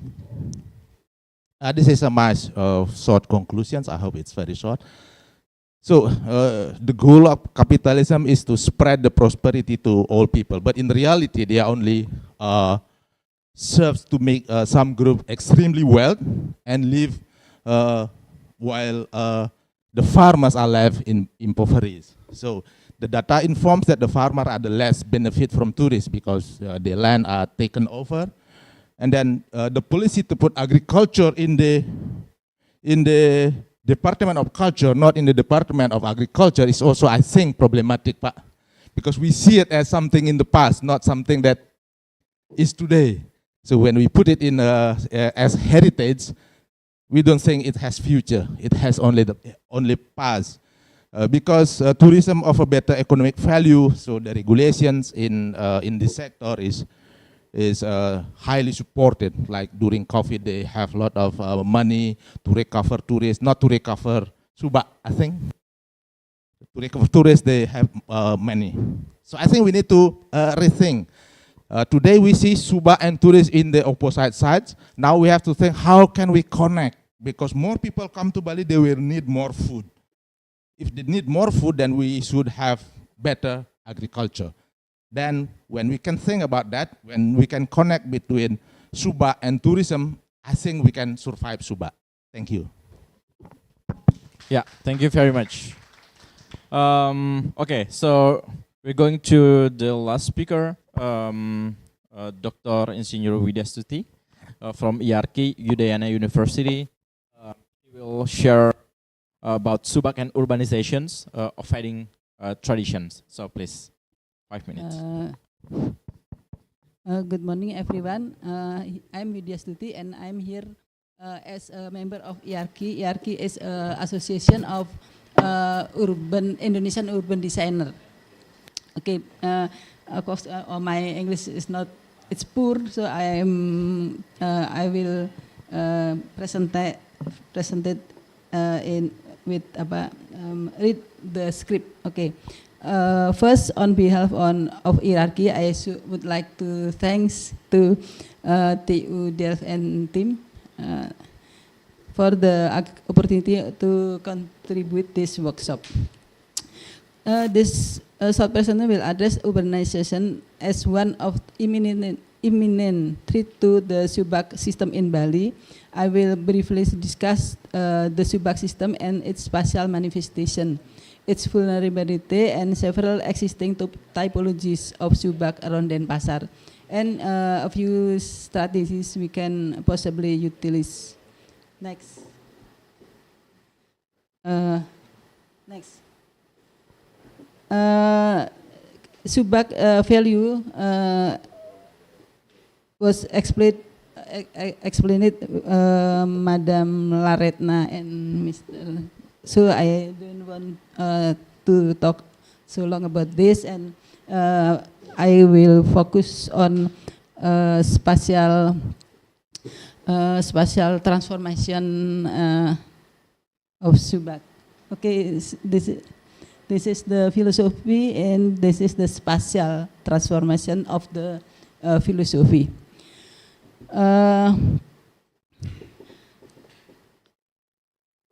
Also, this diagram show that here is where each component is typically located spatial. So the Pariangan, Pawongan, and Palemahan located in spatial conception. However, Subak are facing a dreading future. The advantage sociocultural system was mainly threatened by urbanization, a direct impact on Bali tourism economic, and Denpasar role as a professional capital city. Development pressure trigger on series of urban expansion, which lead to land use change and land price increase. Not only have these processes disruptive Subak traditional water democracy practices, but they are also jeopardizing both Subak physical existence and the continuity of its stewardship in society. There are at least 3 types of change to Subak. First, the change in Subak rice fields function. Second, change in the water flow distribution network within Subak. Lastly, at least possible thing to change the facility and their function, particularly the temples. This alteration bring us to typology of Subak based on the degree of urbanization around it. First type. Next. The first type of Subak with diversified function. They are mainly located in urban periphery, like Subak Sembung. We will visit it. The number of rice files is relatively stable. However, some of the rice file function have changed, while the other components are generally maintaining. The ecotourism that has been developed in Subak Sembung and Subak Buaji, for example, give the Subak community the liberty to diversify their crop and open shop on their land, which benefit the community financially. The next typology is Subak with decreasing number of rice file. The Subak is commonly found in the heart of Denpasar. Despite the decreasing number of rice file, all other components of Subak remain intact and functioning, particularly for ritual. Subak located in the city and surrounded by built-up urban areas such as Subak Kubumoyo, Subak Kerbung, Subak Ubung, Subak Intaran Barat are facing the real development pressure. The increasing land price around Subak has forced more farmers to sell their lands. The third and most at risk Subak are those who have lost their rice file. It consists two categories: the Subak which have lost the rice file but are still listed in Denpasar Subak directory, and those without rice field and not enlisted in the directory anymore. In Subak, Praupan Timur and Danububukan Temple, only ritual and social activities remain. To Subak is no longer serving its original water distribution and management purpose. Instead, the temple and community rely on the Subak's asset, Plabe, to sustain their survival. But use the socio-cultural network of water is now conduit for fund flow. The situation is more apparent in the second category, the unlisted Subak without rice file. The Jelih Lambi, Jelih mean next. Jelih means big, Lambi mean rice. The Jelih Lambi temple used to be part of the Subak Sangla in the heart of Denpasar. In an interview, the temple administrator suggested that the temple asset hold a significant market value for property sale and lease because they are strategically located in the city center. In a way, the temple is now performing as an asset management institution to fund their temple's activities. No more water distribution in happening since the distribution gates were removed and water channel become a part of city drainage. However, the significance of Subak was next. However, the significance of Subak was network calls for rethinking of how we are addressing traditional in the middle of urbanization.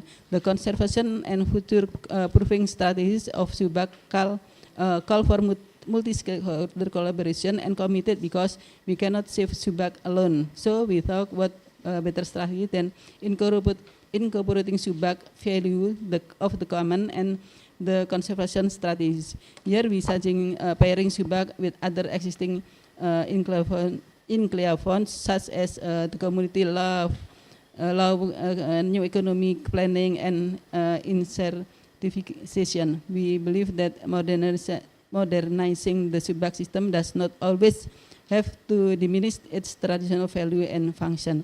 As a profession that serves mainly the public, urban designer and planner can maybe must adopt Subak values in their design to ensure Bali's future water resiliency together. Thank you. Yeah, thank you very much. So, yeah, that's the end of our speakers.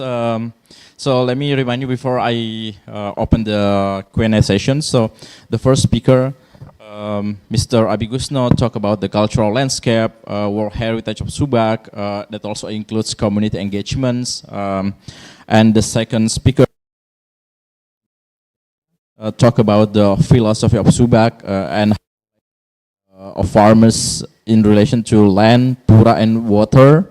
And the third speaker, Dr. Inyoman Gede, specifically talk about the tourism distribution map, how the land occupations gradually changing, especially like three areas in the presentation like Ubud, Sanur, and Seminyak. And last presenter just now talk about the physical infrastructure of and also discussing about the typology, functional typology of Subak.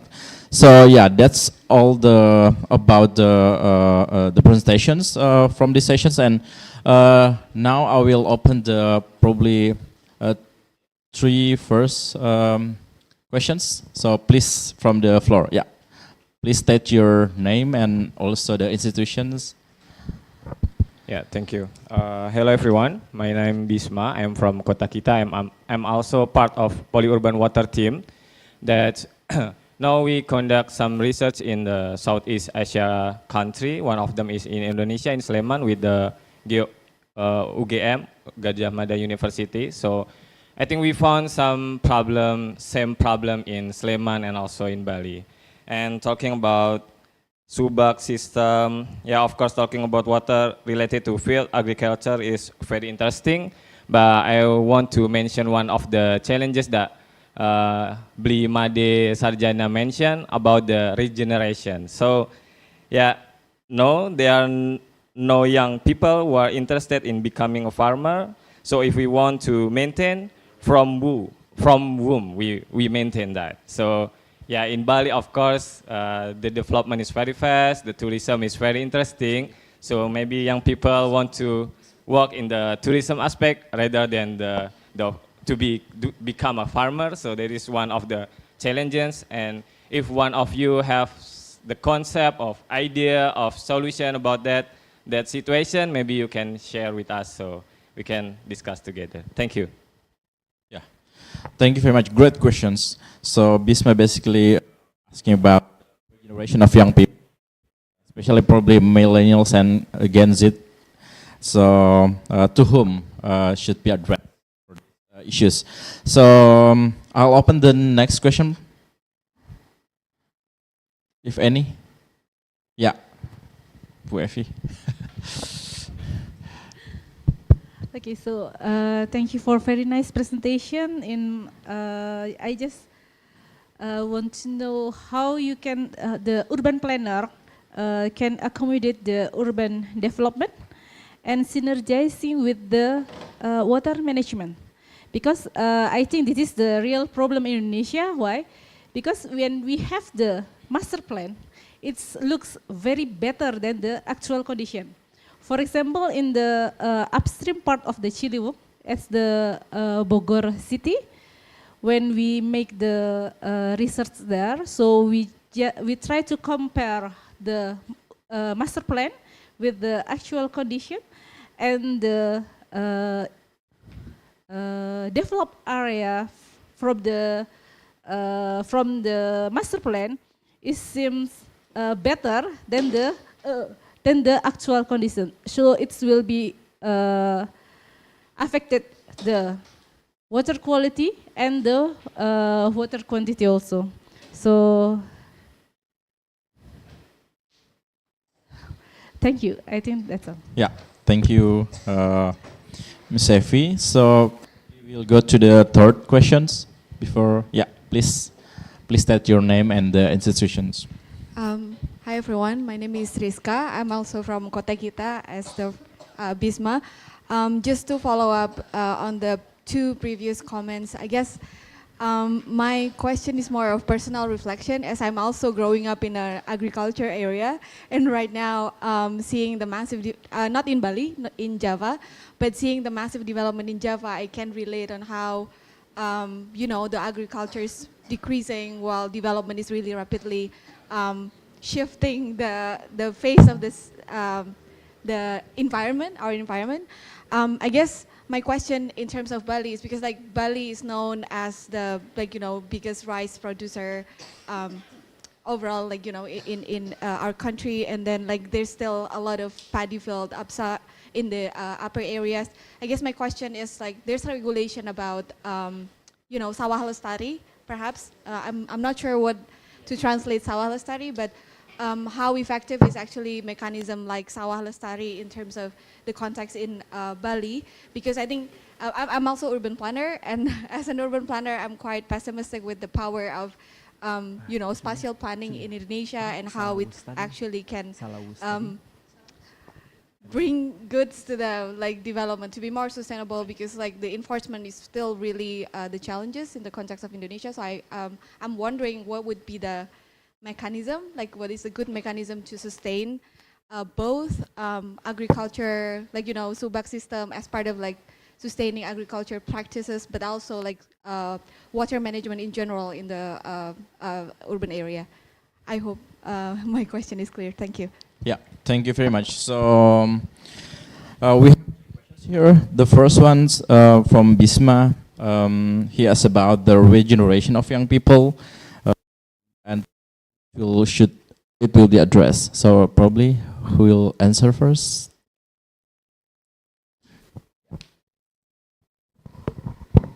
Thank you. About how to motivate young people to be a farmers, I think we must collaborate all stakeholder in like government, also business, and also academician. Like Mr. Mangdi said, connecting agriculture and tourism. So in my research fields is called agritourism. I think the second one must be increase the price of rice or agricultural product, and then I also want to add for the last question about Subak Lestari. I just, in my opinion, this program is just in maybe look good in the concept, but when we look to the each Subak, the Subak name Made Intan, Made Ayu Intan, because the pipe Subak in Denpasar, Subak Anggabaya, Subak Umadesa, Umalayu, and Intaran Barat, Intaran Timur. The program is published in 2016, but when we see from 2017 until 2023, there are many rice fields already completed for another facilities. So it is not big impact to how sustainably the Subak, I think. That is in my opinion. Well, okay, thank you. Maybe in general, connection is the key. I live near the rice field at the moment. Yes, like last week's the farmers and I forget they harvest the rice, but I understand that the rice that I eat every day is not coming from that farming sites. The rice that I eat coming from Java.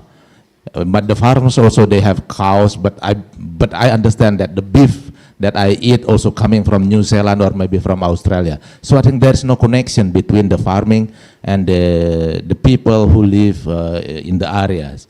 And then in terms of urban planning, we can see it from what are conceived by the government is different from what the everyday life is happening. So there is a distance between what are conceived and what the people are live in the everyday situation. So day-to-day life are failed to connect with the conceived space that are conceived by the urban planner and by the government. This failure, maybe we can create a connection between the conceived space and the everyday space, and then from in terms of areas, we can connect the farming and the people who live around the farming sites. I think Pak Sarjana also eat rice from Java, Pak, not from Bangli. where your rice coming from on your plate? From Java, yeah. that's what I mean. Subsistent, not to sell. Yeah, that's maybe we have to think about the connections, and also how to connect agriculture and tourism is also, I think, very very important, because if we see Subak as Trihita Karana, but we forget about the economic life. Trihita Karana is something that we conceive, but the everyday life, that's something different. So I think if we can connect the dots, maybe we can have something, maybe we can have answer. Yeah, thank you. Yeah, probably Mr. Abi Gusno would like to share some perspective.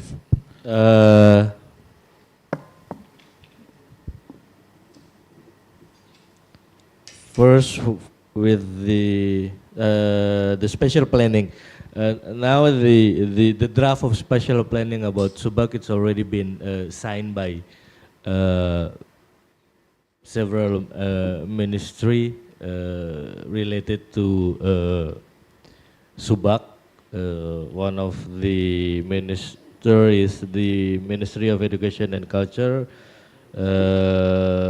ATR, mana lagi ya? Yeah?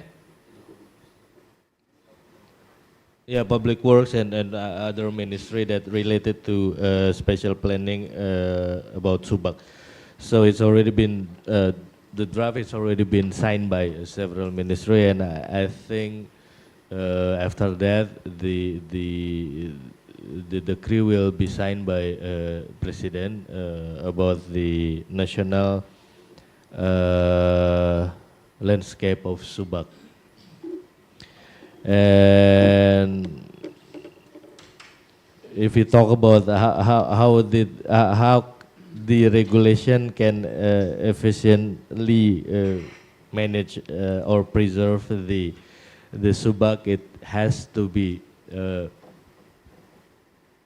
done by multiple stakeholders. Like Borobudur, they already have this regulation since, I don't know, 1990 something, but the ministry that handles special ATR, they have their own program.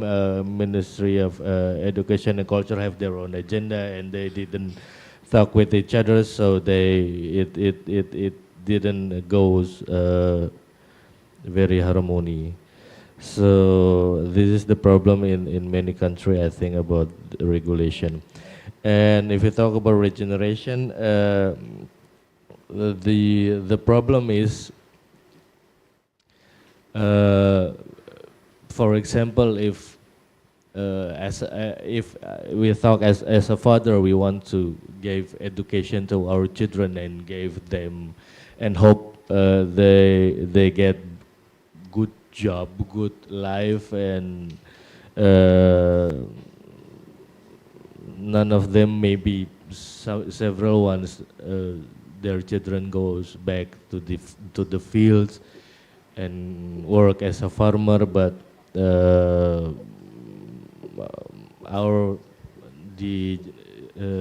Z generation, they have their own ideas, they have their own work in many different fields.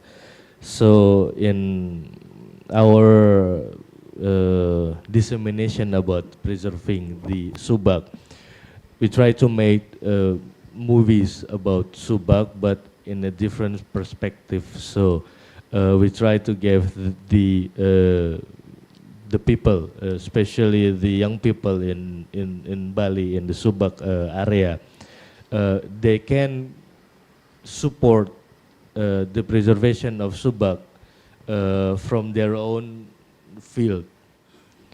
For example, tourism, filmmaker, many program, many fields they can contribute to preserving the Subak. So they didn't have to be a farmer to preserving the Subak. So this is what we try to disseminate with the young people in Subak, that they don't have to be a farmer to preserve this Subak, because the system in Subak itself, it's already been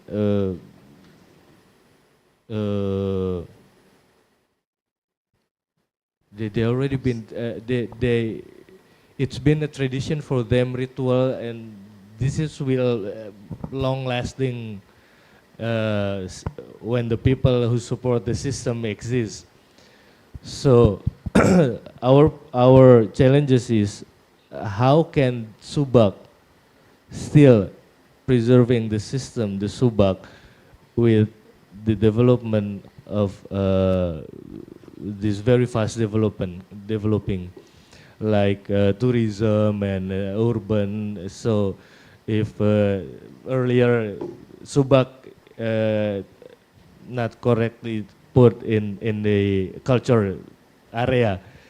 Like I said earlier, it's not about the culture who handles Subak. It's a lot of stakeholders within the Subak itself, so we cannot work by ourselves. It has to be multiple stakeholders. We have to synergy. We have to synchronize the program. We have to collaborate with a lot of people if you want to preserve the Subak. Okay, yeah, thank you very much. So probably last answer from Ibu Widya Stuti. Okay, as urban designer, we have strive establishing a regional water network map. So the cutting of the irrigation will be the existence of Subak is protected. So, we want to establishing a regional water network map for the Subak watershed in Bali and incorporating them in comprehensive regional planning document as such as RTRW or RDTR. Enforcing tax disincentivization. So by providing tax disincentive by accepting rice field from tax will be a factor that strengthen rice field conservation. Engaging the new economic activities, you will see at Subak Sembung, the farmer not plant only rice, but another crop who had prices, more prices than rice. Thank you. Okay, thank you very much. So perhaps maybe Carlo would want to have 1 minute. So thank you very much. It was really inspiring presentations. And what I take away is that all of you talk about overcoming conflicts. We need to link agriculture and tourism, agriculture and urban planning, heritage and the future. So it's really about building these bridges. So my question to all of us when we now go to the Subaks is to say, well, how do we do this? How do we actually help and make those links? How could we, and I think one of you also talked about private businesses, or you asked the question of planning. Planning is usually seen as something top-down, national, and we need this, but we also need new young entrepreneurs who are in the rice field industry, and we need to make it cool again to work on the fields. So those kind of challenges, this is what we would like you all to think with us about as we go to the Subaks, and maybe then we can help you answer all the great questions that you've been just getting. Yeah, thank you, Carola. So yeah, probably I'll wrap up the session. So thank you very much for all the great talk from the speakers. Once again, please give a warm applause for our speakers. And yeah, I do agree what Carola said. So we have so many challenges, especially like we talk about the diversion of the Subak functions, but it's kind of like a trade-off. We would like to push more into like agriculture, but at the same time on the daily basis. So we have kind of like demands for the economic aspects. So yeah, that's our challenge, and also like the young generations, how to promote the Subak. They don't need to be farmers, but probably there's another way to see it in other perspective. So this, thank you for the fruitful discussion. So thank you very much for this session. So, and I will. Yeah, so the only announcement is that there's lunch. So on your way out, please pick a box. And for those of you going with us to the Subak, we will lead you to the buses. Those who already have cars, there's 2 sites, so you should know which one you want to go to depending on your interest. But the main workshop will happen at Subak Sembung. So there's 2 Subaks location for now. First is Subak Sembung Peguyangan, and the second site is Subak Delot Semesading. So just sign up and join us to the Subak, and then we do the workshop at later, and we go together in the Subak Sembung at the end. Okay, so anyone? Thank you. Yeah, thank you.